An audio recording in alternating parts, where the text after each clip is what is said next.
જય શ્રી કૃષ્ણ મારા વાલા મિત્રો, સ્વાગત છે તમારું અમારી ચેનલમાં। તો આજે આપણે બનાવીશું પાસ્તા બનાવવા માટે મેં અહીં લઈ લીધેલ છે 300 ગ્રામ પાસ્તા। આપણે પાસ્તાને બાફી લઈશું। પાસ્તા ભેગું આપણે વટાણાને પણ સરસ રીતે બાફી લઈશું।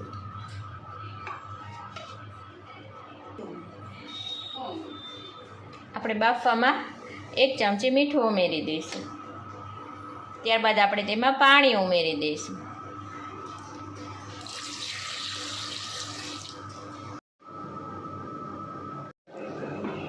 હવે આપણા પાસ્તા સરસ રીતે ચડી ગયા છે। આ રીતે કાણાવાળા વાસણમાં કાઢીને તેની ઉપર ઠંડુ પાણી રેડી દેવાનું, જેથી આપણા પાસ્તા ચોટે નહીં। અહીં વઘાર માટે મેં 2 નંગ ડુંગળી, 2 નંગ ટમેટાં અને 1 નાનો ટુકડો કોબીજ લઈ લીધું છે। હવે આપણે પાસ્તાને વઘારી લઈશું। અહીં આપણે એક કઢાઈમાં 2 મોટા ચમચા જેટલું તેલ ઉમેરશું। આપણું ગરમ થઈ ગયું છે। હવે આપણે તેમાં ડુંગળી ઉમેરી દઈશું। ડુંગળીને આપણે 1 મિનિટ સાતળી લઈશું। મિનિટ થઈ ગઈ છે ને આપણી ડુંગળી સરસ રીતે સતળાઈ ગઈ છે। હવે આપણે તેમાં કોબીજ ઉમેરી દઈશું।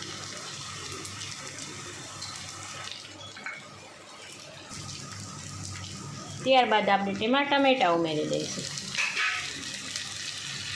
બરાબર મિક્સ કરી લઈશું। આ રીતે આપણે તેને વચ્ચે વચ્ચે હલાવતું રહેવાનું, જેથી તે નીચે ચોટે નહીં।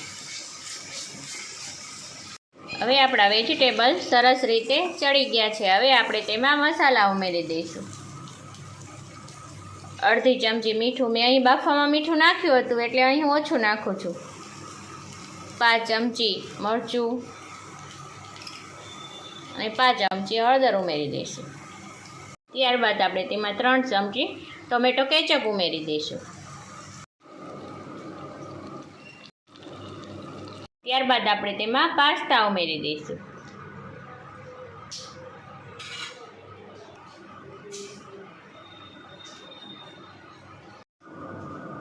ત્યારબાદ આપણે તેમાં 2 ચમચી પાસ્તાનો મસાલો ઉમેરી દઈશું।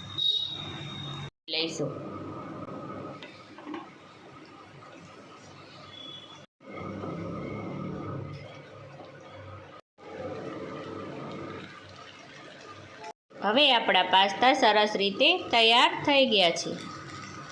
જો તમને અમારો વિડીયો ગમે તો લાઈક કરો, શેર કરો અને અમારા અવનવા વિડીયો જોવા માટે અમારી ચેનલને સબસ્ક્રાઈબ કરો।